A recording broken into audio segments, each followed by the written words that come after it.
Hello दोस्तों, कैसे हो आप सभी। इस वीडियो में मैं एक्सप्लेन करने वाला हूँ सोल लैंड 2 की नॉवेल वीडियो को। जैसा कि लास्ट पार्ट में हमने देखा था, यूहाओ वैंकाइनर के साथ में सनसेट फॉरेस्ट में पहुंच गया था, जहां पर एक फायर गर्ल उसके ऊपर अटैक कर देती है जो कि एक फ्लावर बीच थी। और अब यूहाओ किसी तरह उससे डील कर रहा था, जिससे बचने के लिए यूहाओ ने अपने स्नो एम्प्रेस को बाहर निकाल लिया था। और स्नो एम्प्रेस बाहर आते ही अपना कमाल दिखाना शुरू कर देती है। और अब नॉवेल की शुरुआत होती है जब यूहाओ मन में सोच रहा होता है और उसे लगता है कि ब्लेजिंग सन स्प्रिंग ने उसकी पावर्स को कमजोर कर दिया है, लेकिन एक्सट्रीम चिल आइस रिवर उसकी सबसे बड़ी ताकत बन सकती है। यूहाओ को लगता है कि अगर स्नो एम्प्रेस इस पानी को एब्सॉर्ब कर लेती है तो वो अपनी अल्टीमेट आइस डिफेंस को फिर से यूज कर पाएगी। स्नो एम्प्रेस सच में एक्सट्रीम चिल आइस रिवर के पानी को एब्सॉर्ब करना शुरू कर देती है और देखते ही देखते वो इस प्रोसेस को बहुत तेजी से करने लगी थी। यहाँ यूहाओ चौंक जाता है कि स्नो एम्प्रेस इतनी तेजी से इस पानी को एब्सॉर्ब क्यों कर रही है। सिचुएशन अब कंट्रोल से बाहर होने लगी थी और स्नो एम्प्रेस अपने ओरिजिनल फॉर्म में आने लगती है। ये देखकर तो यूहाओ को समझ में नहीं आता है कि ये सब इतनी जल्दी कैसे हो रहा है। स्नो एम्प्रेस के एक इशारे पर एक्सट्रीम चिल रिवर का पानी ऊपर उठने लगा था, जिसे वो और भी ज्यादा खतरनाक तरीके से एब्सॉर्ब कर रही थी।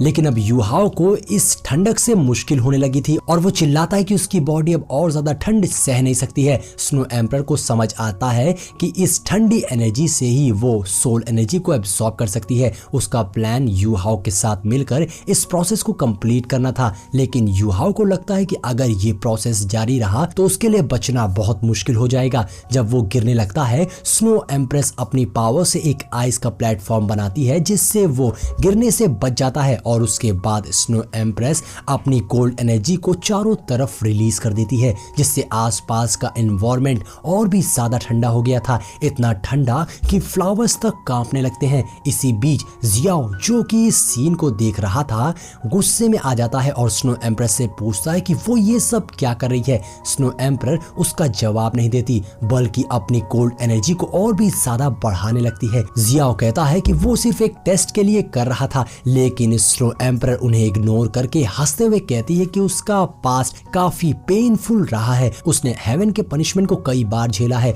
और अब उसे किसी से भी डर नहीं लगता। स्नो एम्प्रेस के गुस्से भरे शब्दों को सुन के जियाओ और भी ज्यादा डर जाता है और जब यूहाओ स्नो एम्प्रेस को रुकने के लिए कहता है तो स्नो एम्प्रेस रुक जाती है। यूहाओ समझ जाता है कि अगर ये जगह डिस्ट्रॉय होती तो पूरे कॉन्टिनेंट पर इसका बुरा असर पड़ता और वो दोनों भी साथ में मर सकते हैं। उसकी बातें सुनकर सोच में पड़ जाती है और फिर पूछती है कि क्या यूहाओ टेस्ट में पास हो गया। जियाओ घबराते हुए हाँ कह देता है। स्नो एम्प्रेस कहती है कि उसके पेशेंस की सीमा अब समाप्त हो चुकी है। जियाओ और फ्लावर घबराकर स्नो एम्प्रेस को एक बुक और 2 हर्ब्स दे देते हैं, जो कि 10,000 साल प्योर सोल एनर्जी के साथ आती है। स्नो एम्प्रेस ये गिफ्ट यूहाओ को दे देती है, जो उसकी स्ट्रेंथ को बढ़ा सकती है, लेकिन यूहाओ को इस चैलेंजिंग प्रोसेस से गुजरना होगा। यूहाओ को ये पावरफुल सोल एनर्जी मिलती है, जो उसके आगे के सफर को और भी ज्यादा चैलेंजिंग बना देती है। अब हमें दिखाया जाता है कि यूहाओ काफी मुश्किलों से जूझ रहा होता है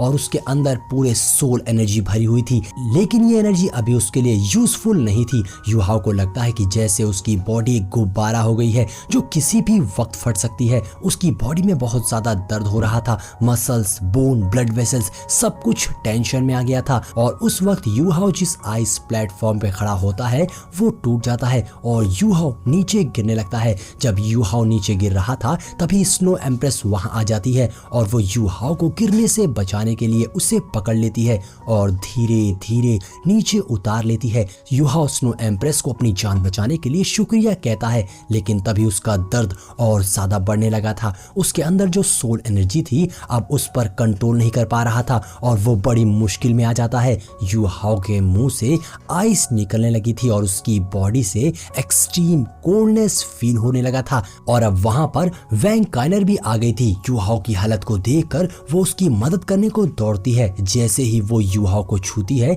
उसका हाथ बर्फ से जम जाता है। उसकी हालत को देखकर वैंग काइनर हैरान होती है क्योंकि उसे भी समझ में नहीं आ रहा था कि युहाओ के अंदर इतनी ज्यादा टेरिफिंग सोल एनर्जी कैसे है, ये उसके समझ से बाहर था। तभी युहाओ के हाथ से गोल्डन लाइट निकलती है और एक आवाज सुनाई देती है, तुम मेरे बिना कुछ नहीं कर सकते। और ये आवाज किसी और की नहीं बल्कि हमारे टियानमिंग यानी कि स्काई ड्रीम की थी। स्काई ड्रीम युहाओ की मदद कर रहा था। उसकी एनर्जी थ्रेड्स युहाओ के फोरहेड में जा रही होती है जिससे उसकी टॉर्सो बोन ग्लो करने लगी थी और वैंग काइनर ये सब देखकर काफी शॉक हो गई थी। लेकिन धीरे धीरे सब कुछ शांत हो जाता है और युहाओ भी शांत होकर बैठ गया था। युहाओ स्काई ड्रीम को मन ही मन थैंक यू बोलता है उसकी मदद करने के लिए। स्काई ड्रीम भी रिलैक्स हो गया था और वो कहता है कि असली मदद तो एम्प्रेस की सोल बोन ने की। इसके बाद युहाओ का ध्यान जियाओ पर जाता है। युहाओ उसकी तरफ देखता है तो उसे लगता है कि उसके पास एक जरूरी काम है। जब युहाओ वैंग काइनर एक मैजिकल फ्लावर के पास जाते हैं तो युहाओ उस फ्लावर से माफी मांगता है। युहाओ उस फ्लावर को उसके पिल्स वापस करने को कहता है। फ्लावर ये देखकर चौंक जाती है और सोचती है कि क्या युहाओ को इस पिल की असली वैल्यूज का नहीं पता। लेकिन युहाओ उससे कहता है कि उसका असली मिशन सिर्फ उस इमॉर्टल हब को पाना है जो उसके लव्ड वन को बचा सके और उसे इस ट्रेजर की कोई जरूरत नहीं है। फ्लावर युहाओ की बात सुनकर उसे रोकने की कोशिश करती है पर युहाओ उससे कहता है कि उसके लिए उसका प्यार सबसे ज्यादा इंपॉर्टेंट है, ट्रेजर नहीं। युहाओ उससे पिल दे देता है जिसे देखकर फ्लावर हैरान होती है। फ्लावर कहती है कि इस दुनिया में बहुत लोग ऐसे हैं जो तुमसे इस पिल के लिए भीख मांगेंगे, लेकिन तुमने ये डिसीजन लेकर अपनी असली प्रायोरिटीज दिखाई है। युहाओ के सच्चाई भरे जवाब के बाद फ्लावर युहाओ को उसके टेस्ट में पास कर देती है। जब युहाओ उस टेस्ट को पास कर लेता है तो उसे एक बुक मिलती है। युहाओ उस बुक को खोलकर पढ़ता है और उसमें लिखा होता है कि अगर तुम ये बुक पढ़ रहे हो तो इसका मतलब है कि तुमने टेस्ट को पास कर लिया है। ये बुक टैंक सेट के फाउंडर ने लिखी थी जिसमें मेडिसिनल प्लांट्स, पॉइजनस प्लांट्स के नोट्स और कुछ रेयर सीक्रेट टेक्निक्स भी हैं। युहाओ ये सोचता है कि ये बुक किसने छोड़ी थी और ये टैंक सेट का असली सीक्रेट मैनुअल है। अब सीन चेंज होता है और हम युहाओ को देखते हैं जो कि टैंक सेट के फाउंडर की वो किताब पढ़ रहा था जिसे टैंक सेंग ने खुद लिखी थी। टैंक सेंग इस किताब में एक रहस्यमय जगह के बारे में बताते हैं जो यिन यांग पॉन्ड के नाम से जानी जाती है। ये जगह डुओलू कॉन्टिनेंट के ब्लेस्ड लैंड में से एक है और टैंक सेंग इसे वहां से अपने साथ नहीं ले जा पाया और उसने वहां बहुत सी रेयर हर्ब्स देखी है और उन्हें वहीं उगाने का फैसला किया। इस किताब में टैंक सेंग युहाओ को वार्निंग देता है कि उसे ज्यादा लालची नहीं होना चाहिए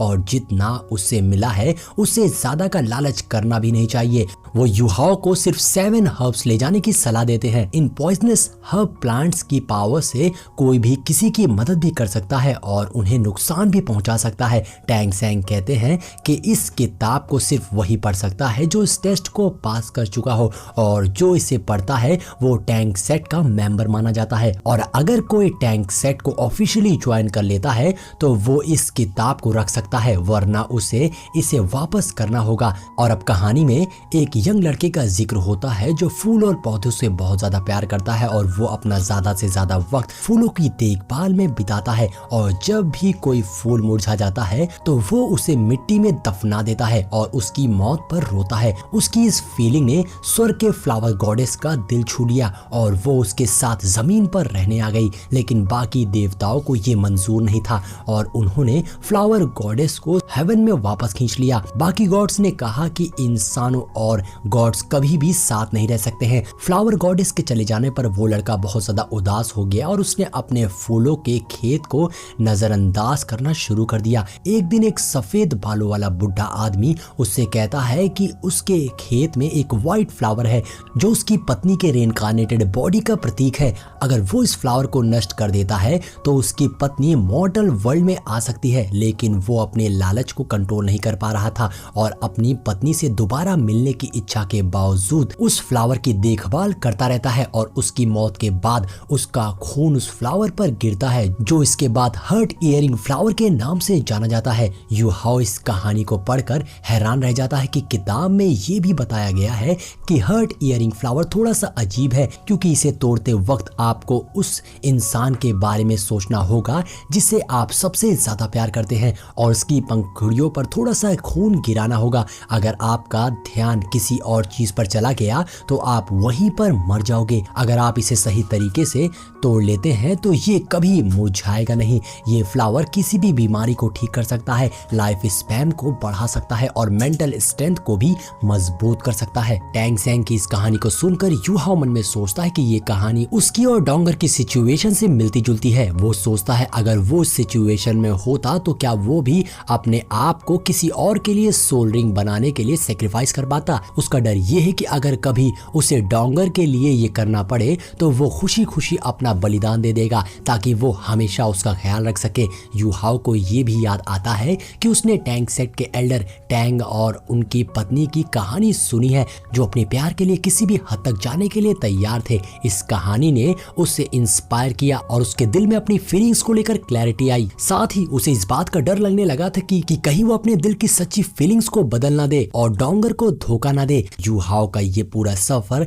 इमोशन और मुश्किलों से भरा हुआ है जहां उसे बहुत से चैलेंजेस का सामना करना पड़ा। जब वो आखिरकार उस किताब को हासिल कर पाया तो उसे समझ आता है कि उसकी फीलिंग्स कितनी स्ट्रांग है। उसे एहसास होता है कि सच्चा प्यार कभी आसान नहीं होता है और इसके लिए सेक्रीफाइस करना पड़ता है। और इसी के साथ हमारी ये कहानी यहीं पर एंड हो जाती है। तो दोस्तों इस सीरीज का नेक्स्ट एपिसोड देखना है तो कमेंट करके जरूर बताइएगा। मिलते हैं नेक्स्ट वीडियो में।